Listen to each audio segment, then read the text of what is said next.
بسم اللہ الرحمن الرحیم۔ عبداللہ بن محمد جہادی مہم کے سلسلے میں مصر کے ایک ساحلی علاقے میں مقیم تھا۔ ٹہلتا ہوا ایک بار ساحل سمندر پر جا نکلا۔ وہاں دیکھا کہ خیمے میں ہاتھ پاؤں سے معذور اور آنکھوں کی بینائی سے محروم ایک شخص پڑا ہے، جس کے جسم میں صرف اس کی زبان سلامت ہے۔ ایک طرف اس کی یہ حالت اور دوسری طرف وہ با آواز بلند کہہ رہا ہے، اے میرے رب، مجھے اپنی نعمتوں پر شکر کی توفیق عطا فرما۔ مجھے تو نے اپنی مخلوق میں سے بہت سوں پر فضیلت اور فوقیت بخشی ہے۔ اس فوقیت پر مجھے اپنی حمد و ثنا کی توفیق عطا فرما۔ عبداللہ نے یہ دعا سنی تو اسے بڑی حیرت ہوئی۔ ایک آدمی ہاتھ پاؤں سے معذور، بینائی سے محروم ہے، جس میں زندگی کی تازگی کا کوئی اثر نہیں، اور وہ اللہ سے نعمتوں پر شکر کی دعا مانگ رہا ہے۔ اس کے بعد اس کے پاس آ کر سلام کیا اور پوچھا، حضرت، آپ اللہ تعالیٰ کی کس نعمت اور فوقیت پر شکر اور حمد و ثنا کی توفیق کے خواستگار ہیں؟ معذور شخص نے جواب میں فرمایا، اور خوب فرمایا، آپ کو کیا معلوم میرے رب کا میرے ساتھ کیا معاملہ ہے؟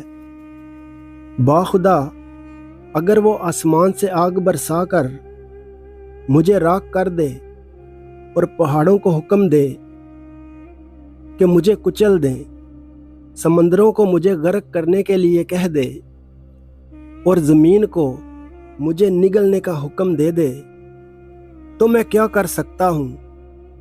میرے ناتواں جسم میں زبان کی بے پناہ نعمت تو دیکھیے، کیا صرف اس ایک زبان کی نعمت کا میں زندگی بھر شکر ادا کر سکتا ہوں؟ پھر فرمانے لگے، میرا ایک چھوٹا بیٹا میری خدمت کرتا ہے، خود میں معذور ہوں، زندگی کی ضروریات اسی کے سہارے پوری ہوتی ہیں، لیکن وہ 3 دن سے غائب ہے، معلوم نہیں کہ کہاں ہے۔ آپ اس کا پتہ کر دیں تو مہربانی ہوگی۔ عبداللہ نے بیابان میں اس کی تلاش شروع کر دی تو یہ دردناک منظر دیکھا۔ مٹی کے 2 تودوں کے درمیان ایک لڑکے کی لاش پڑی ہے، جسے جگہ جگہ سے درندوں اور پرندوں نے نوچ رکھا ہے۔ یہ اسی معذور شخص کے بیٹے کی لاش تھی۔ اس معصوم کی لاش اس طرح بے کور و کفن دیکھ کر عبداللہ کی آنکھوں میں آنسو آ گئے، اور یہ فکر لاحق ہوئی کہ اس کے معذور والد کو اس المناک حادثے کی اطلاع کیسے دے۔ اس کے پاس گئے اور لمبی تمہید کے بعد انہیں اطلاع کر دی۔ بیٹے کی وحشت ناک موت سے کون ہوگا جس کا جگر پارا پارا نہ ہو؟ وہ خبر سن کر معذور والد کی آنکھوں سے آنسو رواں ہوئے اور دل پر غموں کے بادل چھا گئے، تو آنکھوں سے اشکوں کی برسات شروع ہو گئی۔ یہ بھی اللہ تعالیٰ کی ایک نعمت ہے کہ غم کا غبار اشکوں میں ڈھل کر نکل جاتا ہے۔ شکوہ شکایت کی بجائے فرمانے لگے، حمد و ثنا اسی ذات کے لیے ہے جس نے میری اولاد کو نافرمان پیدا نہیں کیا اور اسے جہنم کا ایندھن بننے سے بچایا۔ پھر انا للہ و انا الیہ راجعون پڑھا اور اس کی روح پرواز کر گئی۔ ان کی اس طرح اچانک موت پر عبداللہ کے ضبط کے سارے بندھن ٹوٹ گئے اور وہ پھوٹ پھوٹ کر رونے لگا۔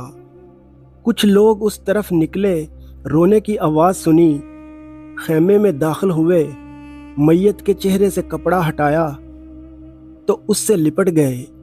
کوئی ہاتھ چومتا، کوئی آنکھوں کو بوسہ دیتا، اور ساتھ ساتھ کہتے جاتے، ہم قربان ان آنکھوں پر جنہوں نے کبھی کسی غیر محرم کو نہیں دیکھا۔ ہم فدا اس جسم پر جو لوگوں کے آرام کے وقت بھی اپنے مالک کے سامنے سجدہ ریز رہتا، جس نے اپنے رب کی کبھی نافرمانی نہیں کی۔ عبداللہ یہ صورتحال دیکھ کر حیران ہو رہا تھا۔ پوچھا یہ شخص کون تھے اور ان کا کیا تعارف ہے؟ وہ لوگ کہنے لگے آپ ان کو نہیں جانتے، یہ حضور صلی اللہ علیہ وسلم کے سچے عاشق اور حضرت ابن عباس رضی اللہ تعالی عنہ کے شاگرد ہیں، صبر و استقامت کے پیکر اور تسلیم و رضا کے بلند مقام کے حامل۔ حضرت ابو قلابہ کی نماز جنازہ اور تدفین سے فارغ ہونے کے بعد عبداللہ رات کو سویا تو خواب میں دیکھا کہ آپ جنت کے باغات میں سیر کر رہے ہیں اور جنت کا لباس زیب تن ہے، اور یہ آیت تلاوت فرما رہے ہیں، صبر کرنے کے سبب تم پر سلامتی ہو اور آخرت کا گھر بہترین ٹھکانہ ہے۔ عبداللہ نے پوچھا آپ وہی معذور شخص ہیں؟ فرمانے لگے جی ہاں میں وہی ہوں۔ اللہ تعالیٰ کے ہاں چند بلند مراتب اور درجات ایسے ہیں جن تک رسائی مصیبت میں صبر، راحت میں شکر اور جلوت و خلوت میں خوف خدا کے بغیر ممکن نہیں، اور اللہ تعالیٰ نے اسی صبر و شکر کی بدولت مجھے ان نعمتوں سے نوازا ہے۔ دوستو اگر ویڈیو اچھی لگی ہو تو ویڈیو کو لائک کریں اور چینل کو سبسکرائب کریں۔ شکریہ۔